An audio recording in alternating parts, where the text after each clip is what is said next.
നീ വിളമ്പി തന്നുണ്ടാന്ന് തോന്നുന്നു. ആഹാരത്തിന് നല്ല രുചി ഉണ്ടായിരുന്നു. സത്യം പറ, എന്താ നിന്റെ മനമാറ്റത്തിന്റെ കാരണം? ഞാൻ മാറിയെന്ന് നിന്നോടാരാ പറഞ്ഞ?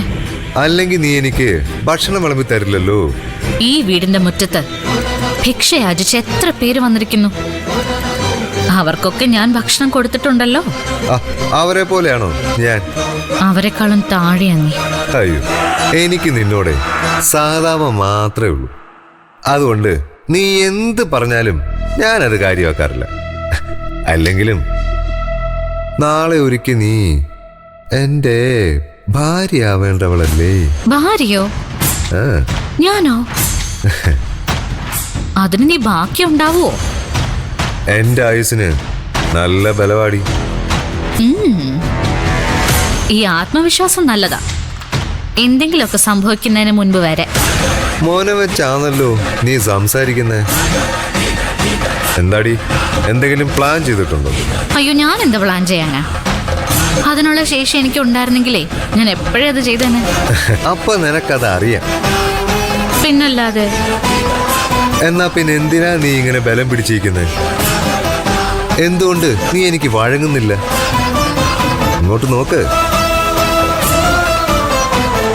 നീ എന്റെ ഭാര്യയായ പൊന്നുപോലെ നോക്കണം നിന്നെ. ഒരു രാജ്ഞിയെ പോലെ പിന്നീടുള്ള കാലം നിനക്ക് കഴിയാം. രാജ്ഞിയാവാനല്ല ശരത്തെ, ഒരു സാധാരണക്കാരിയെ പോലെ ജീവിക്കാനാ എനിക്കിഷ്ടം. മണ്ടത്തരമല്ല എങ്ങനെ ചിന്തിക്കുന്നത്? ഈ വീട്ടിലെ വഴക്കും കേട്ട് എത്ര കാലം നീ ജീവിക്കും? ഇറങ്ങാൻ പോകുന്നെന്ന് നീ പറയുന്നു. എങ്ങോട്ട് പോവും? എല്ലാത്തിനും ഒരൊറ്റ വഴിയേ ഉള്ളൂ, എന്നെ കല്യാണം കഴിക്കാൻ. ജീവിക്കാൻ ഒരു വഴിയില്ലാതെ വന്നാ ഞാൻ ചിലപ്പോ പിച്ച എടുക്കും. എന്നാലും നിന്റെ മുൻപില് തല നീട്ടി തരില്ല. ഭക്ഷണത്തിന് നല്ല രുചിയുണ്ടായിരുന്നു എന്നല്ല നീ പറഞ്ഞത്. അത് ഞാൻ വിളമ്പിയോണ്ടെന്നല്ല, അത് നിന്റെ അവസാനത്തെ ഭക്ഷണമായതുകൊണ്ടാ. ഈ അറുക്കാൻ കൊണ്ടുപോകുന്നതിന് മുൻപ് മൃഗങ്ങൾക്ക് വയറ് നിറച്ച് ഭക്ഷണം കൊടുക്കുന്ന ഒരു ചടങ്ങുണ്ട്.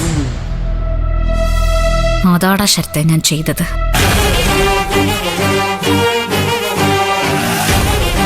ഒരുങ്ങിക്കോ മരിക്കാൻ. ഇനി അധികകാലം നീ ജീവിച്ചിരിക്കില്ല.